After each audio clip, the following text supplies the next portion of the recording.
Hi Myrtle! I'm Marie here from Jensen. Gusto ko lang talaga mag-message sa'yo kasi at gusto ko rin sana mapanood mo to kasi sobrang talaga ako na-inspired kasi nga nakita na kita in person dahil nag-show kayo dito sa Jensen ng September 2 with other housemates. Grabe, sobrang saya and until now hindi pa rin ako nakakapag-get over. Sana po bumalik po kayo dito. Sana next time makapag-take na kami ng picture with you at makapagpa-autograph sign. Kasi, Myrtle, sobrang fan mo ako talaga. Number 1 fan mo na nga ako. Myrtle, sobra, grabe. Mababaliw na ako.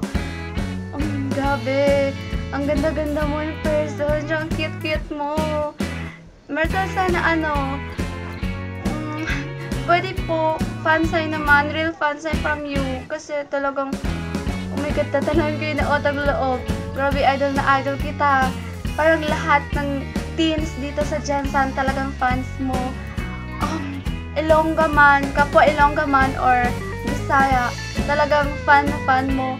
Myrtle, sana,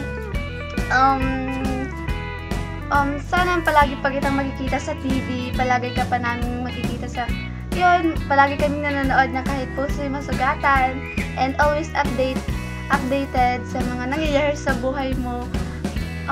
Kasi nga yun, solid fan of yours, Myrtle. Look at my shirt, Myrtle. It's you. Talagang nagpagawa ako nito para palagi kitang makakasama kahit sa shirt lang. Myrtle, sana sobrang ko talaga pinapangarap na sana makapag-take ng picture sa'yo. Myrtle, oh my God, di ko na alam mo sasabihin ko. Myrtle, malaloka na ako. I'm so very thankful kasi nakita na kita in person. Pati sa Eves, tsaka yung ibang housemates. Sana bumalik talaga kayo dito sa Jensen. Sana mag-show po kayo ulit dito. At sana next time, give us an opportunity naman to take a picture with you at makapagpa-autograph sign sa inyo.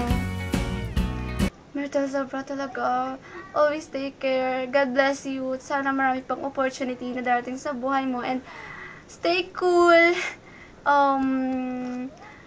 Manatili kang mabait, mabuti.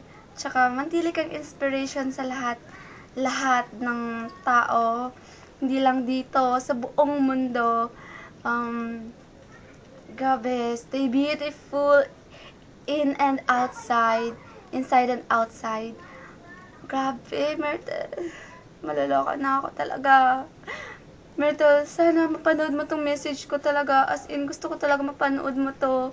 Gusto ko makilala mo ako. Gusto ko makausap ka talaga in person. Gusto ko makapag-take ng picture sa'yo. And sana someday matutupad na yun. Oh, grabe, Myrtle. Thank you so much talaga. Basta hanggang ngayon nalaloka pa rin ako. Hindi pa rin ako nakakapag-get over talaga. Ayun, Myrtle. I love you so much, Myrtle. I love you so much. Yun. Basta ako forever, number 1 fan mo talaga. Myrtle, I love you so much. Mervis Jensen. Mervis Iloilo, hello. Thank you so much talaga. Bye-bye. I love you so much. I'm forever your fan, Myrtle. Mwah.